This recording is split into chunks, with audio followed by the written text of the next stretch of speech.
Hello दोस्तों, my name is यश। तो आज की इस वीडियो में हम बात करने वाले हैं कि पाइथन में मल्टी थ्रेडिंग या मल्टी प्रोसेसिंग क्या होता है। तो आप पहले समझिए कि अपन को इसकी रिक्वायरमेंट क्यों हुई। फॉर एग्जांपल, आप किसी भी वेबसाइट पे जाते हैं और वहाँ पे आप उनकी वेबसाइट को यूज़ करते हैं, तो आप अकेले तो नहीं होंगे जब उसकी वेबसाइट को यूज़ करेंगे। वहाँ पे हज़ारों लाखों यूज़र्स होंगे जो उस पर्टिकुलर वेबसाइट को यूज़ कर रहे होंगे। लेकिन अगर वो एक एक करके हर यूज़र को केटर करेंगे तो आप समझ सकते हैं कि वेबसाइट कितना धीरे धीरे चलेगी, क्योंकि आज के टाइम पे हमारे पास मिलियंस एंड बिलियंस में यूज़र्स होते हैं। तो उसके लिए हम क्या करते हैं कि हम मल्टीपल यूजर्स को एक साथ केटर करते हैं। अब एक साथ केटर करने का मतलब ये है कि पैरेलली उनकी रिक्वेस्ट अपन हैंडल करते हैं और उनको अपन वेबसाइट सर्व करते हैं, और वहां पे जो भी ऑपरेशन होता है वो उन्हें परफॉर्म करने देते हैं। यही होता है एक तरीके से हमारा multi threading and multi processing. अब मल्टी थ्रेडिंग और मल्टी प्रोसेसिंग में डिफरेंस क्या होता है? जो हमारा मल्टी प्रोसेसिंग होता है वो हमारा सेपरेट मेमोरी हम उन्हें देते हैं अपने टास्क को, और वो पैरेलली काम करते हैं, फिनिश कर देते हैं। ये हमारा हो गया मल्टी प्रोसेसिंग। मल्टी थ्रेडिंग हमारा सीक्वेंशियली भी काम नहीं करता और पैरेलली भी काम नहीं करता। सीक्वेंशियली मतलब फॉर एग्जांपल मेरे पास टास्क ए है और टास्क बी। अब सीक्वेंशियली मतलब पहले टास्क ए पूरा हो जाएगा फिर टास्क बी पूरा होगा। पैरेलली मतलब टास्क ए और टास्क बी एक साथ पूरे होंगे। वहीं मल्टी थ्रेडिंग ना सीक्वेंशियली है ना पैरेलली, इसका मतलब वो कॉन्करेंटली चलता है। अब कॉन्करेंटली का मतलब क्या होता है? इसका मतलब टास्क ए थोड़ा सा चला, फिर टास्क बी थोड़ा सा चला, फिर टास्क ए थोड़ा सा चला, फिर टास्क बी चला, और फिर एक साथ वो फिनिश हो गए। तो लगता है कि वो पैरेलली चले पर वो पैरेलली नहीं चले। ऐसा भी नहीं कि एक पूरा कंप्लीट हो गया फिर दूसरा चल रहा हो, और ऐसा भी नहीं हुआ कि वो दोनों एक साथ चल रहे हो। वो लोग धीरे धीरे चलते हैं। धीरे धीरे का मतलब उनके पास एक सिंगल मेमोरी लोकेशन होती है। तो फॉर एग्जाम्पल टास्क ए ने उस मेमोरी लोकेशन को यूज किया, फिर वो रुक गया, टास्क बी ने उसको यूज किया, वो रुक गया, टास्क ए ने यूज किया, वो रुक गया, टास्क बी ने यूज किया, वो रुक गया, और जैसे ही उन दोनों का काम खत्म हुआ टास्क कंप्लीट हो गया। तो ऐसा लगता है कि वो साथ में चल रहे हैं। तो इस चीज को अपन बोलते हैं कॉन्करेंसी, जब सेम मेमोरी यूज करें और आपको लगे कि वो एक साथ चल रहे हैं। ठीक है, अब ये कैसे काम करता है इसको अपन कोड के थ्रू देखते हैं। तो चलिए चलते हैं मॉनिटर पे और इसको समझते हैं। ठीक है, तो सबसे पहले अपन देखते हैं कि मल्टी थ्रेडिंग क्या होता है। अब मल्टी थ्रेडिंग क्या बोलता है हमें कि multiple thread share the same memory, जैसे मैंने बताया था। ठीक है, और उसको अपन बोलते हैं कॉन्करेंसी। पहला अपन ये देखते हैं कि इसकी रिक्वायरमेंट क्यों हुई। तो फॉर एग्जांपल अपन कोड देखते हैं अपना कि मैंने क्या किया, अपना जो टाइम करके एक मॉड्यूल होता है उसे इंपोर्ट किया, जो अपन ने पहले भी देखा है। एक सिंपल सा मेरे पास फंक्शन था जिसका नाम था टास्क, जो एक लेता है नेम पैरामीटर। वो क्या बोलता है कि अपन प्रिंट करेंगे स्टार्टिंग टास्क नेम, फिर अपन 2 सेकंड का टाइमर लगाएंगे, फिर अपन बोलेंगे टास्क कंप्लीट। अब अपन ने क्या किया कि अपन ने टाइमर का जो स्टार्टिंग टाइम था वो लिया। मतलब मैं यहाँ पे फंक्शंस को 2 बार कॉल कर रहा हूँ, जिसमें सबसे पहले मैंने दिया ए एज माई नेम, फिर मैंने दिया बी एज माई नेम। तो मैंने दोनों में एक एक पैरामीटर दे दिया, ए और बी। अब मैंने इनको कॉल करने से पहले एक टाइमर स्टार्ट कर दिया कि मेरा करंट टाइम क्या है, स्टार्ट में आ जाएगा मेरा करंट टाइम।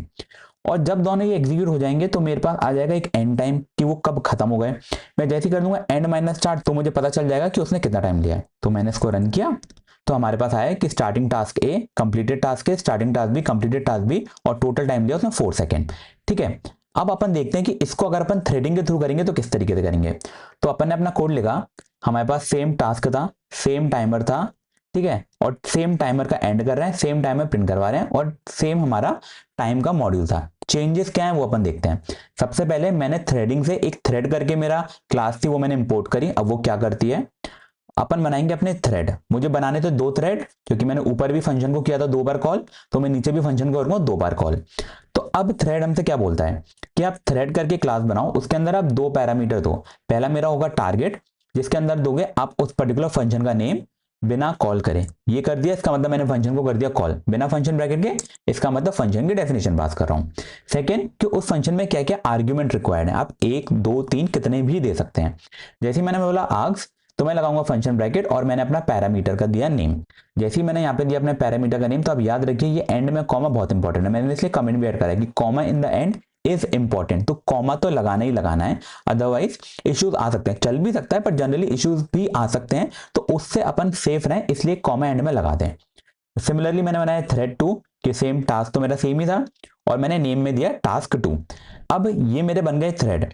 थ्रेड चलते कैसे हैं, तो मैं करूंगा T1 dot start and T2 dot start. इससे मेरे दोनों थ्रेड स्टार्ट हो जाएंगे और दोनों एक साथ चलते रहेंगे कॉन्करेंटली। अब मैं क्या करूंगा T1 डॉट ज्वाइन और T2 डॉट ज्वाइन। तो ज्वाइन फंक्शन क्या बोलता है कि जैसे ही आप कंप्लीट हो जाओ तो इस पर्टिकुलर कोड के बाद यहां से एग्जीक्यूट होना शुरू हो जाए। इसका मतलब ज्वाइन है वो वेट करता है, वो वेट करेगा कि आप पूरा हो जाओ, फिर मैं इस कोड को रन करूंगा। इसको अपन देखते हैं रन करने में कितना टाइम लगता है। मैंने इसको रन किया तो आ रहा है स्टार्टिंग टास्क 1 स्टार्टिंग टास्क 2, देखा एक साथ आए, फिनिश टास्क 1, फिनिश टास्क 2, ये भी एक साथ आए। इसका मतलब आप देख सकते हैं कि उन दोनों की स्टार्टिंग ऑलमोस्ट सेम टाइम पे हुई है, उनका फिनिश भी ऑलमोस्ट सेम टाइम पे हुआ है। तो टोटल टाइम लिया उन्होंने 2 सेकेंड। पहले ना उन्होंने टोटल टाइम लिया था 4 सेकंड। आप ये देखिए, क्योंकि हमारे पास टाइमर था 2 सेकंड का, तो पहला फंक्शन ने 2 सेकंड लिया, दूसरे ने 2 सेकंड लिया, सीक्वेंशियली 4 सेकंड लिया, अगर कॉन्करेंटली चला तो 2 सेकंड ही लिया। ठीक है, अब अपन नेक्स्ट देखते हैं इसके और एग्जांपल। फॉर एग्जाम्पल अपन को एक किसी भी फाइल का डाउनलोड का सिमुलेशन बनाना है। बेसिकली यहाँ पे अपन ये देखेंगे कि अगर फॉर लूप के थ्रू अपन थ्रेडिंग बनाते हैं, जो कि मल्टीपल थ्रेड बनाने होते हैं तो कैसे बनाए। अगर 2 थ्रेड बनाने हो तो जैसे मैंने T1 T2 लिखा, मैं उस तरीके से लिख सकता हूँ, पर फॉर एग्जाम्पल मुझे 5 10 15 20 थ्रेड बनाने हैं, तो उस केस में मुझे फॉर लूप जैसी चीजें यूज करनी पड़ सकती हैं। तो उसके लिए अपन ने ये कोड लिखा है, तो इसको समझते हैं। तो सबसे पहले तो मैंने यही किया कि मैंने किया थ्रेड इंपोर्ट, मैंने किया फिर मेरा टाइम इंपोर्ट। अब मैंने छोटा सा मेरा एक फंक्शन बनाया डाउनलोड फाइल करके, जिसने लिया file number as a parameter, जो बोलता है कि डाउनलोडिंग फाइल दिस। अपन 1 सेकेंड का स्लीप करेंगे। फिर मैंने लगाया कि मेरी जो फाइल थी वो मेरी डाउनलोड सक्सेसफुली हो चुकी है। अब मैंने सेम किया कि मैंने एक स्टार्टिंग टाइमर लगाया। अब इस बार मैंने क्या किया कि मैंने एक लिस्ट बनाई, उस लिस्ट को मैंने बोला थ्रेड्स, मतलब उसमें मल्टीपल थ्रेड्स होंगे। अब मैंने क्या किया कि मैं यहाँ पे 5 थ्रेड बना रहा हूँ 1 से लेकर 6 तक, जिसमें 6 इंक्लूडेड नहीं है, तो 1 2 3 4 5। मैंने क्या किया कि मैंने एक थ्रेड का ऑब्जेक्ट बनाया, तो मेरे क्लास थी थ्रेड, उसमें गया टारगेट और आर्ग्यूमेंट, उसका ऑब्जेक्ट बनाया, और जो थ्रेड करके मेरी लिस्ट थी उसमें कर दिया मैंने अपेंड। अपेंड करने के बाद मैंने उस थ्रेड को कर दिया स्टार्ट। अब मेरे पास सारे थ्रेड मेरी थ्रेड लिस्ट में है, तो मैं क्या करूंगा, नीचे जाऊंगा, मैंने एक और फॉर लूप लगाया और सबको किया ज्वाइन। अब ऑब्वियसली जैसे मेरे सारे ज्वाइन हो जाएंगे, मैं इस फॉर लूप से बाहर आ जाऊंगा, मुझे मिल जाएगा मेरा एंडिंग टाइम। जैसे मुझे मेरा एंडिंग टाइम मिल गया, मैं अपना प्रिंट करवा दूंगा कि इसने कितना टाइम लिया टोटल। जैसे मैंने इसको रन किया तो आप देख सकते हैं downloading file 1, downloading file 2, file 3, file 4, file 5। फिर मेरे पास आ गया कि मेरी फाइल 2 सबसे पहले हुई है डाउनलोड, फिर फाइल 1 हुई, 3 हुई, 5 हुई, 4 हुई। तो आप देख सकते हैं कि सीक्वेंशियली नहीं आया है। अपन बोल रहे थे कि वो सीक्वेंशियल काम नहीं करता, तो सीक्वेंशियली काम नहीं करता, तो इसने टोटल लिया 1.01 सेकंड इसको एग्जीक्यूट होने में। तो आप देख सकते हैं ये बहुत क्लियरली बताता है कि थ्रेडिंग में अपने जो टास्क हैं वो सीक्वेंशियली नहीं होते हैं, वो पैरेलली भी नहीं होते, वो कॉन्करेंटली होते हैं। ठीक है, नेक्स्ट अपन देख लेते हैं कि अपन इसको सीपीयू बाउंड भी बोलते हैं थ्रेडिंग को। अब ऐसा क्यों बोलते हैं, तो उसके लिए अपन ने लिखा है कि thread in Python are limited by global interpreter lock, जिसे अपन GILB बोलते हैं। इसका मतलब क्या होता है, means 1 thread execute at a time. जैसे मैंने बताया कि हमारे पास एक शेयरिंग रैम होती है, तो अगर मेरा पहला थ्रेड रन कर रहा है तब तक दूसरा थ्रेड रन नहीं कर सकता। जैसे ही पहले ने रन करना बंद किया, उसने उस मेमोरी को यूज करना बंद किया, तभी मेरा दूसरा थ्रेड जाएगा। जैसे ही दूसरा रुक गया तो ही तीसरा जाएगा, तो ही चौथा जाएगा। इसका मतलब मेरे अगर 5 थ्रेड है तो पांचों एक साथ तो नहीं चल सकते, कोई एक ही चल रहा होगा एट अ टाइम। इसी को बोलते हैं अपन ग्लोबल इंटरप्रेटर लॉक, क्योंकि ये एक देखा जाए तो पाइथन में एक कमी है कि वो एक साथ नहीं कर सकता, सिर्फ मल्टी प्रोसेसिंग यूज करके ही कर सकते हैं। जब अपन मल्टी प्रोसेसिंग देखेंगे तो मैं उसमें बताऊंगा कि वो भी हमारे लिए बहुत सूटेबल ऑप्शन नहीं है, बट बेटर देन दिस है। लेकिन हम मोस्ट ऑफ द प्लेसेस में थ्रेडिंग ही यूज कर सकते हैं, क्योंकि हम कितने भी थ्रेड बना सकते हैं, प्रोसेस में लिमिटेशन होती है। क्या होती है अपन देखेंगे। तो अपन ने क्या किया, इस पर्टिकुलर एग्जांपल में मैंने अपना थ्रेड को लिया इंपोर्ट, मैंने किया अपना टाइम को इंपोर्ट, मैंने एक छोटा सा फंक्शन बनाया जिसको मैं बोलता हूं काउंट डाउन, कि मुझे जो भी एंड दोगे मैं उसमें से एक एक वैल्यू कम करता जाऊंगा, और मैं एक छोटी सी कंडीशन लगाऊंगा कि मेरा ये वाइल लूप सिर्फ तब तक ही चले जब तक एंड 0 से बड़ा है। जैसे ही 0 से छोटा हो जाए ये वाइल लूप हो जाए ब्रेक। अब मैंने जैसा ऊपर किया था मैं सेम नीचे कर रहा हूं कि मैंने एक स्टार्टिंग का टाइम लिया, मैंने एक लिस्ट बनाई थ्रेड की, मैंने थ्रेड के ऑब्जेक्ट बनाए जिसमें मैंने काउंट डाउन मेरा फंक्शन दिया, और मैंने अपना 10 लाख दिया n। इसका मतलब ये वाइल लूप चलेगा 10 लाख टाइम। फिर मैंने स्टार्ट किया और ज्वाइन किया। जैसे मैंने इसको रन किया तो आप देख सकते हैं इसने लिया मेरा 0.22 सेकंड। ये देखने में कम लग रहा है, लेकिन वहीं हमारे पास अगर ऐसे मल्टीपल ऑपरेशन होंगे, millions of billions of user होंगे, उस केस में आपको ये बहुत टाइम टेकिंग लगेगा। अपन एक एग्जांपल भी देख लेते हैं। मैंने इसको कर दिया 10, ठीक है, तो आप देख सकते हैं इसने लिया 1.13 सेकंड, मतलब ऑलमोस्ट टाइम 5 टाइम बढ़ गया। जैसे मैंने 2 का करा 10, इसका मतलब एक तरीके से ये लग रहा है कि ये सीक्वेंशियली चल रहा है, पर ये सीक्वेंशियली नहीं चल रहा। क्यों? क्योंकि ये एक सीपीयू बाउंड है। इसका मतलब GIL मतलब एक बार में एक ही थ्रेड रन कर पा रहा है, इसलिए ऐसा आ रहा है। तो ये अपना एक प्रॉपर एग्जांपल हो गया कि क्यों अपन इसको कॉन्करेंसी कहते हैं और पैरेललिज्म में नहीं कहते हैं। अब अपन इसका एक और एग्जांपल देख लेते हैं। तो मैंने क्या किया कि मैंने एक स्मॉल फंक्शन बनाया जो 1 सेकंड वेट करेगा और मुझे जो नंबर मैंने दिया इनपुट में उसका स्क्वायर करके रिटर्न कर देगा। मैंने नंबर्स लिए 1 2 3 4 5, एक रिजल्ट करके मैंने एक लिस्ट बनाया था जिसमें मैं अपना रिजल्ट स्टोर भी करता जा रहा हूँ। फिर मैंने क्या किया, मेरा टाइमर स्टार्ट किया, थ्रेड ऑब्जेक्ट बनाया, उसके अंदर स्क्वायर पास किया, मेरा नंबर पास किया, मैंने थ्रेड को अपनी जो लिस्ट है उसमें अपेंड किया, स्टार्ट किया, ज्वाइन किया, मैंने अपने रिजल्ट को करा प्रिंट और फिर अपना टाइम निकाला। इसको अपन रन करते हैं तो अपन देखते हैं इसको कितना टाइम लगा। तो इसको लगा 1.01 सेकेंड्स। अब मैं क्या करता हूं कि मैं इस लिस्ट को है ना 10 टाइम्स कर देता हूं। मतलब अभी इसमें 5 वैल्यूज है, अभी इसमें 50 वैल्यूज हो गई। मैंने इसको रन किया तो आप देख सकते हैं इसने लगाया 1.01 सेकेंड। फिर से मैं क्या करता हूं, मैं इसको कर देता हूं अब 100। अब देखते हैं कितना टाइम लगा। तो अभी इसको लगा 1.04 सेकंड, मतलब थोड़ा ही सा ही टाइम इसको ज्यादा लगा। और वो भी 1.04 क्यों है, क्योंकि हमारे पास स्लीप लगा हुआ है 1 सेकंड का। ठीक है, तो ये बेसिकली एक और अपना एग्जांपल हो गया कि हम थ्रेड को किस लिए यूज करते हैं। कि मेरा टाइमर लगा था 1 सेकंड का, उसके बाद भी यहां पे मेरा ऑलमोस्ट 1 सेकंड में ही मेरा 100 टाइम्स फॉर लूप चला। वेर अगर सीक्वेंशियली चलता तो इसको 100 सेकंड लग जाते एग्जीक्यूट होने में। ठीक है, तो ये हमारा बेनिफिट है कि हमने अपना 100 टाइम्स टाइम बचाया यहाँ पे। तो नेक्स्ट अपन देख लेते हैं कि अपना एक स्पेशल थ्रेड होता है जैसे अपन कहते हैं डेमन थ्रेड। ये अपन को अपना थ्रेडिंग पैकेज होता है ये अपन को प्रोवाइड करता है। ये क्या बोलता है, a daemon thread is a background thread that automatically exits when all non daemon thread usually the main thread have finished. ठीक है, it is useful for background task like logging, monitoring and clean up. इसका मतलब क्या होता है अपन देखते हैं। तो जैसा अपन हर बार करते हैं कि मेरा थ्रेड और टाइम मैंने इंपोर्ट किया, मैंने एक मेरा बैकग्राउंड टास्क बनाया, उसको आप देखिए ये एक इनफाइनाइट वाइल लूप है जो हर 2 सेकंड में एग्जीक्यूट होता है, पर ये कभी भी वाइल लूप फिनिश नहीं होगा। नेक्स्ट मैंने एक नॉर्मल टास्क बनाया अपना कि मेरा फॉर लूप 3 टाइम्स चलेगा, मेरा 1 सेकंड का स्लीप है और मेरा वो प्रिंट कर देगा कि नॉर्मल थ्रेड इटरेशन। मैंने एक डेमन थ्रेड बनाया, याद रखिए मुझे कोई भी पैरामीटर नहीं देना था, तो मैंने अपना कोई भी पैरामीटर मतलब जो आर्क्स करके होता है वो नहीं दिया, लेकिन यहाँ पे मैंने एक और पैरामीटर दिया which is daemon is equal to true. इसका मतलब ये मेरा एक बन गया बैकग्राउंड थ्रेड। मैंने क्या किया, एक और बनाया, create a normal non daemon thread जो कि अपन ऊपर बना ही रहे थे, टारगेट दिया। फिर मैंने क्या किया, दोनों को स्टार्ट किया, लेकिन मैंने ज्वाइन से एक ही को किया क्योंकि जो डेमन थ्रेड है वो ऑटोमेटिकली एग्जीक्यूट होता है, मुझे ज्वाइन नहीं करना। अब आप देखिए इस केस में क्या होगा, मैंने इसको किया रन, तो मेरा क्या है, daemon thread is running, normal thread 3 बार चला, daemon thread is running, main thread exiting, daemon will stop automatically. इसका मतलब ये चल चुका है। अब आप देखिए मेरा डेमन चलता जाएगा, रुकेगा ही नहीं। अगर मुझे इसको रोकना है तो मुझे अपना जो कर्नल है उसको रीस्टार्ट करना पड़ेगा, वरना कीप ऑन रन होता रहेगा। तो ये अपना एग्जांपल था डेमन थ्रेड का।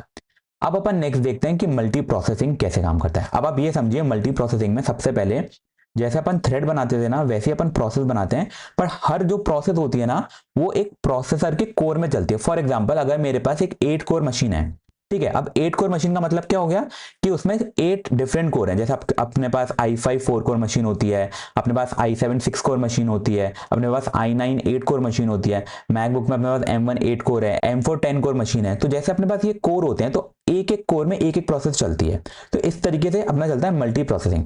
तो अब अपन अपना पहला एग्जांपल देखते हैं मल्टी प्रोसेसिंग का। ठीक है, तो आप ये याद रखिए मल्टी प्रोसेसिंग अपनी होती है नो GIL लिमिटेशन। इसका मतलब इसमें जो ग्लोबल इंटरप्रेटर लॉक होता है वो वाली लिमिटेशन नहीं होती, यहाँ पे ये प्रॉपरली पैरेलली चल सकते हैं। ठीक है, तो अपन ने क्या किया, अपन ने इंपोर्ट किया अपना टाइम। तो जैसे अपन कर रहे थे फ्रॉम थ्रेडिंग इंपोर्ट थ्रेड, अपन यहाँ पे करेंगे from multi processing import process. फिर मैंने क्या किया, मेरा जैसे सेम फंक्शन था काउंटडाउन मैंने वो लगाया, n देंगे और जब तक n ग्रेटर देन 0 ये तब तक चलेगा। फिर आप याद रखिए कि अगर मुझे पाइथन में मल्टी प्रोसेसिंग यूज करना है तो मुझे ऐसे लिखना पड़ता है कि if underscore underscore name underscore underscore is equal to underscore underscore main underscore underscore हो, तो उसके अंदर ही मैं मल्टी प्रोसेसिंग का कोड लिखता हूँ। अब अपन क्या कर रहे हैं, मैंने सेम अपना टाइमर स्टार्ट किया, मैंने प्रोसेस बनाई जैसे अपन थ्रेड में पैरामीटर पास करते थे, सेम है कि एक टारगेट जाएगा एक आर्क्स जाएगा। तो मेरी P1 P2 प्रोसेस है, उनको स्टार्ट किया, उनको ज्वाइन किया। अब मैं इसको रन करता हूं तो आप देख सकते हैं इसने लिया 0.14 सेकंड, वेरेस जब मैंने थ्रेडिंग में चला था तो उसने लिया था 0.23 सेकंड, मतलब ऑलमोस्ट डबल टाइम। वेरेस अपन ने क्या बोला कि अपनी जो मल्टी प्रोसेसिंग है वो अपनी पैरेलली चलती है, इसलिए उसने उसका हाफ टाइम लिया। ठीक है, तो ये अपना बेनिफिट होता है, ये अपन को बताता है कि यहाँ पर अपना GIL लॉक की लिमिटेशन नहीं है। इसका मतलब अपना जो ग्लोबल इंटरप्रेटर लॉक है वो यहाँ पे अपन को लिमिटेशन नहीं देता, इसका मतलब हम पैरेलली रन कर सकते हैं। ठीक है, नेक्स्ट अपन एग्जाम्पल देखते हैं। मैं पहले इसको कमेंट कर देता हूं। अब मैं नीचे गया और मैंने इस कोड को कर दिया अनकमेंट। अब ये क्या बोलता है कि multi processing with pool and map. ठीक है, अब अपन इसको देख लेते हैं। सेम मैंने पहले टाइम को किया इंपोर्ट, अब मैंने क्या किया कि मैंने मल्टी प्रोसेसिंग से प्रोसेस की जगह करा इंपोर्ट पूल को। पूल क्या होता है अपन देखते हैं। मैंने एक और फंक्शन बनाया स्क्वायर, जिसमें मैंने डाला टाइम डॉट स्लीप, जो अपन पहले भी देख चुके हैं 1 सेकंड का, और अपन को रिटर्न करेगा n इंटू एन, मतलब स्क्वायर ऑफ n। फिर से अपन मेन के अंदर गए, मेन के अंदर मैंने एक नंबर लिस्ट बनाई 1 2 3 4 5, मैंने एक टाइमर को स्टार्ट करा। अब मैंने क्या करा, मैंने लिखा विथ पूल और उसके अंदर मैंने दी मेरी प्रोसेसेस। मैंने इस बार दी मेरी 5 प्रोसेसेस और मैंने उसको बोला कि एलाइज कर दिया पूल से। फिर मैंने क्या किया, पूल के अंदर मैप किया। मैप अपन देख चुके हैं अपनी लास्ट वीडियो में कि पहला क्या लेता है वो अपना फंक्शन, दूसरा लेता है लिस्ट। तो एक एक उसका जो नंबर होगा वो स्क्वायर में जाके एग्जीक्यूट हो जाएगा, रिजल्ट में उसका लिस्ट मिल जाएगा। अब आप एक चीज याद रखिए, ये जो विथ है ना ये कॉन्टेक्स्ट है, तो इसके अंदर जो भी होगा ना वो अपनी 5 प्रोसेस यूज करेगा, उसका बाहर का कुछ नहीं। अब अपन देखते हैं इसको कितना टाइम लगा। ठीक है, तो मैंने इसको रन किया, इसको लगा 1.11 सेकेंड। अगर आपको याद हो जब मैंने थ्रेडिंग में चला था तो उसको लगा था 1.01 सेकेंड। मैं क्या करता हूं, इस प्रोसेस से इसको कर देता हूं 1। अब देखते हैं इसको कितना टाइम लगेगा। मैंने इसको किया रन,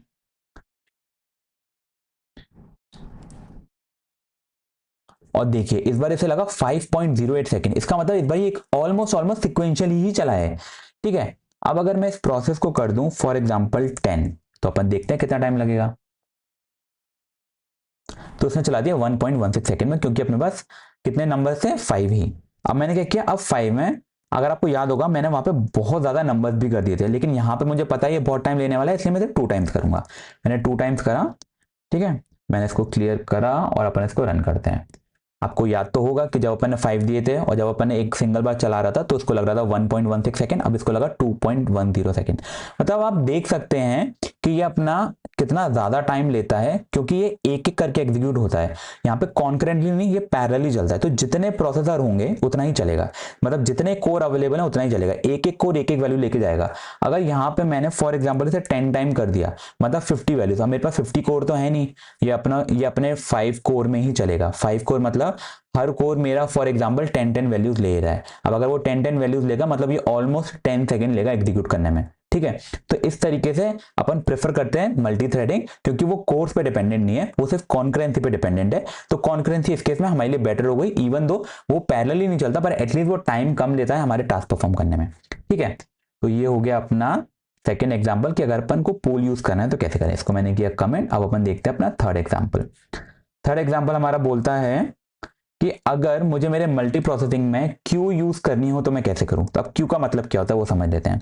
तो अपन ने क्या किया, पहले तो अपन ने इंपोर्ट कर दिया मल्टी प्रोसेसिंग को। अब मैंने क्या किया, एक वर्कर बनाया जिसमें मैंने दिया मेरा क्यू का ऑब्जेक्ट और मैंने पास किया एक नंबर। अपन नीचे का पहले कोड देखते हैं। तो मेन में अपन देखते हैं कि अपन ने क्यू बनाई। अपनी क्यू क्या है, मल्टी प्रोसेसिंग का एक क्लास है। मैंने उस क्लास का ऑब्जेक्ट बनाया, फिर मैंने प्रोसेसर बनाई और फिर मैंने क्या किया, एक फॉर लूप चलाया। फॉर लूप के अंदर मैंने क्या बोला कि रेंज 2, इसका मतलब मेरे 2 प्रोसेस करो। प्रोसेस के अंदर मेरा वर्कर गया, मेरा आर्ग्स गया। आर्ग्स ने मेरे लिया क्यू और एक मेरे लिया i+1 मतलब 1 और 2। अब जब ये यहां पर गया क्यू, तो यहां पे वो क्यू के अंदर एक वैल्यू पुट कर रहा है which is data send from child process, और जो नंबर था उसने प्रिंट कर दिया। मैंने अपनी प्रोसेस को अपेंड करा, प्रोसेस को स्टार्ट करा, फिर प्रोसेस को करा ज्वाइन। अब देखिए जब मैं इसको रन करूंगा तो मैंने यहाँ पे एक प्रिंट स्टेटमेंट लगाया। वो प्रिंट स्टेटमेंट क्या बोलता है कि जो मेरा क्यू ऑब्जेक्ट है उससे गेट करो। अब उससे गेट करो इसका मतलब कि उसके अंदर क्यू में आप जैसे जैसे वैल्यू पुट करते जा रहे हो मुझे वैसे वैसे मैं क्यू से वैल्यू ले सकता हूं। ठीक है, इसका मतलब मैं जो अपने थ्रेड के अंदर से कोई स्टेट लेनी है, कोई भी वैल्यूज लेनी है, तो with the help of Q मैं ले सकता हूं। अगर आप देखें तो अपन बोलते भी हैं कि ये अपना डेटा एक्सचेंज कर सकता है, मतलब जो भी प्रोसेस के अंदर काम हो रहा है वो डेटा मैं प्रोसेस के बाहर भी ले सकता हूं। ठीक है, मैंने इसको करा रन, तो आप देख सकते हैं मेरा चल गया data send from child process 1 and child process 2। तो इस तरीके से अपना जो क्यू है वो अपन मल्टी प्रोसेसिंग में यूज कर सकते हैं। ठीक है, नेक्स्ट अपन एक एग्जांपल देख लेते हैं कि अगर अपन को मल्टी प्रोसेसिंग और मल्टी थ्रेडिंग में देखना है कि कितना टाइम लगता है। तो अपन ने क्या किया, टाइम लिया मॉड्यूल, मल्टी प्रोसेसिंग से प्रोसेस ली, थ्रेडिंग से थ्रेड लिया। अपन ने एक वर्कर बनाया और उसमें अपन ने एक दिया स्लीप। ठीक है, फिर मैंने एक थ्रेडिंग का बनाया फंक्शन, मैंने एक मल्टी प्रोसेसिंग का फंक्शन बनाया और मैंने मेन के अंदर उन दोनों को कर दिया एग्जीक्यूट। मेरा पहला क्या है कि थ्रेडिंग का डेमो कितना टाइम लेता है, टोटल टाइम आएगा अपने पास। फिर अपने पास आएगा मल्टी प्रोसेसिंग का डेमो, स्टार्टिंग टाइम क्या था और टोटल टाइम कितना लेगा।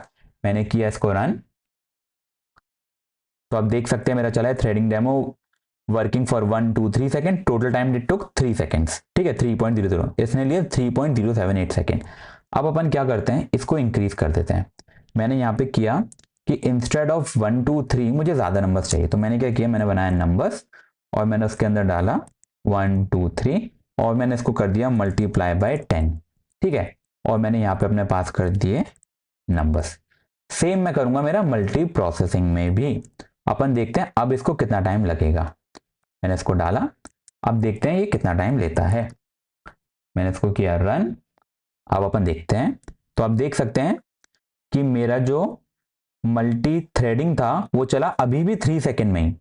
अब अपन देखते हैं कि मल्टी प्रोसेसिंग को कितना टाइम लगा। तो मल्टी प्रोसेसिंग को अपन को पहले से ज्यादा टाइम लगा, विच इज 3.28 सेकेंड। क्यों? क्योंकि वो कोर्स पे डिपेंडेंट है, कॉन्करेंसी पे नहीं। तो ये अपने एक स्टैंडर्ड एग्जांपल था कि अगर अपन को देखना हो कि मल्टी थ्रेडिंग और मल्टी प्रोसेसिंग में अपने लिए अभी क्या यूजफुल है तो वो देख सकते हैं।